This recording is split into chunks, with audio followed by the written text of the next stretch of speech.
ermittelte. Die Ermittler fanden die Leichen bitter pari. Sie waren brutal ermordet wurden an einem so abgelegenen Ort, dass niemand den Angriff beobachtet hat.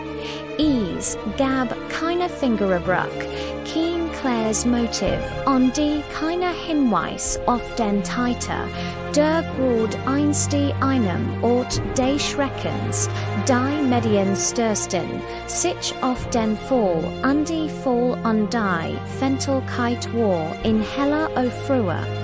Wie counten Zui Pari innerhalb von nur wenigen Wochen auf so großem Visier Lebon verlieren, die Polizei stand unter enormem Druck.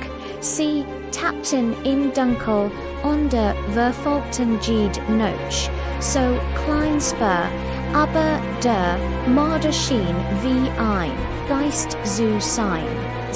In Teil 3 entfallen, where die schockierendsten Theorien, die Ermittler aufstellten und die von sie, Jahrzehnte später zu einem berechtigten Serienmörder verurteilt, verpasst das nicht und abonniert den Kanal, die ganz Wahrheit zu erfahren.